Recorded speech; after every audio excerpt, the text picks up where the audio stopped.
Hello students, welcome back in this channel. आपका अपना channel जिसमें जेई मेंस, एडवांस के वीपीवाई और ओलंपियाड्स और बाकी जो छोटे मोटे कॉम्पिटिटिव एग्ज़ाम होते हैं उनके लिए आपका अपना ट्यूटर कुछ खास क्वेश्चन डेली लेकर आता है।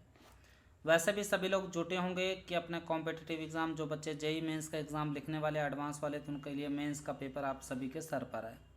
तो कोशिश ये करें कि बेसिक्स फंडामेंटल्स जो अभी समय रिवीजन पे फोकस कर दें, रिवाइज करें कि टिल एग्ज़ाम आए उससे पहले पहले हम अपनी रिवीजन को परफेक्ट कर लें। और उसी कड़ी में मैं अच्छे अच्छे क्वेश्चंस पे आपके साथ शेयर करूंगा जिससे आपको मैक्सिमम बेनिफिट हो तब तक। ठीक है, तो विदाउट वेस्टिंग, बिना टाइम बर्बाद किए हम शुरू करते हैं। ये एक अच्छा क्वेश्चन डेफिनेट इंटीग्रल का।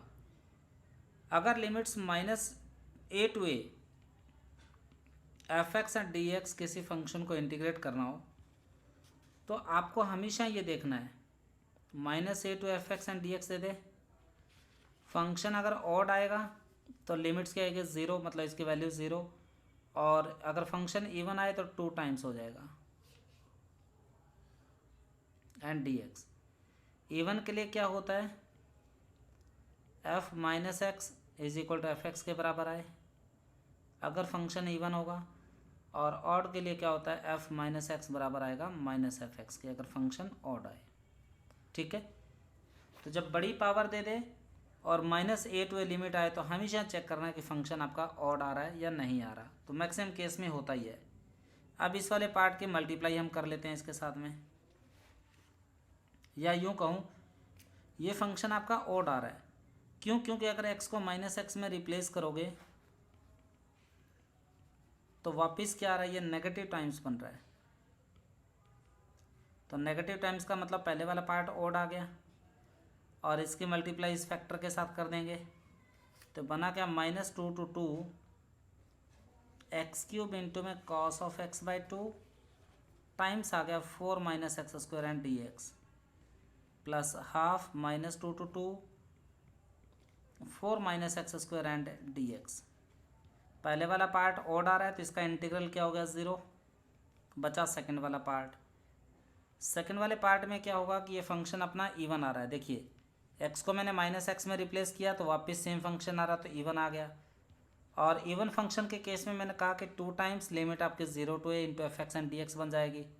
तो कर दो इसको, 2 times 0 to 2 square root of 4 -x² and D X, ये 2 से 2 गया, बाय बाय कर दो इसको। अब बचा क्या, देखिए ये जो पार्ट है ना, फॉर्मूला नहीं लगाना है, या सब्सटीट्यूट करोगे आंसर उससे भी मिल जाएगा, लेकिन सब्सटीट्यूट की बजाय एक और अपने पास बेहतरीन ट्रिक आती है। ये अपने पास y is equal to √4 - x²। मैं स्क्वायर कर लूँगा, सबको दिख रहा है कि सर ये तो सर्कल आ गया। और सर्कल अगर हम ड्रॉ कर लेंगे तो देखिए इसका एरिया क्या बना, झट से बिना फॉर्मूले के ले आओगे। और हमें इंटीग्रेट करना है इसको 0 to 2 मीन्स एक क्वाड्रेंट का एरिया निकालना है। ठीक है, इसका मतलब यही हुआ। और इस क्वाड्रेंट का एरिया कितना आएगा, 1/4 πr²। आर कितना है सर्कल का, 2r है, तो 2 का स्क्वायर। सो 4 से 4 कैंसिल, π² यूनिट से इसका एरिया आ गया। ठीक है, एक और ट्रिक हम यूज़ करते हैं, इसको सब्सटीट्यूशन के थ्रू भी हम निकालते हैं। Alternate 0 to 2 4 - x² and D x.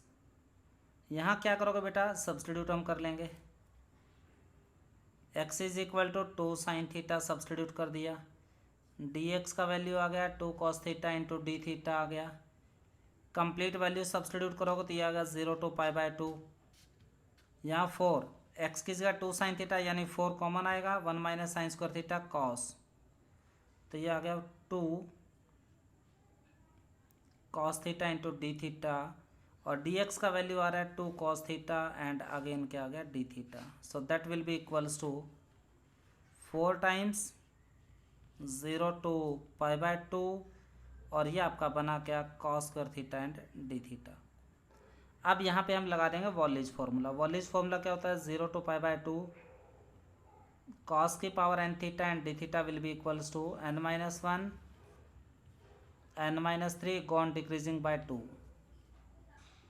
दो कम करते जाओगे, डिवाइडेड में n n-2 gone decreasing by 2 last में नंबर या तो आपको 1 लिखना है या फिर आपका 2 रहेगा, 0 तक नहीं जाना है। Multiply by pi by 2 if n is even. अगर n आपका इवन आ रहा है तो मल्टीप्लाई करना है पाई बाय 2 से, otherwise no pi by 2। Odd आ रहा है तो यहाँ पाई बाय 2 आपको नहीं लिखना है। सो ये आ गया 4 टाइम्स 1 आ गया, डिवाइडेड बाय कितना आ गया आपका 2, और मल्टीप्लाई बाय कितना होगा पाई बाय 2, क्योंकि n आपका इवन आ रहा है। 4 से 4 कैंसिल, बचा कितना पाई स्क्वायर यूनिट्स। तो एक हम ये भी टेक्निक यूज़ करेंगे इस तरीके के क्वेश्चंस को सॉल्व करने के लिए। तो काफ़ी बढ़िया सवाल है, प्रॉपर्टीज़ में कंफ्यूज मत होना और सिस्टमेटिकली तरीके से अटेम्प्ट करते जाना। तो फिर मिलते हैं स्टूडेंट्स नेक्स्ट वीडियो में, तब तक आप वॉच करते रहिए, अपने चैप्टर कॉन्सेप्ट फंडामेंटल्स ज़रूर रिवाइज करते रहो जब तक आपका फाइनल एग्ज़ाम नहीं आ जाता। So thank you students, bye bye.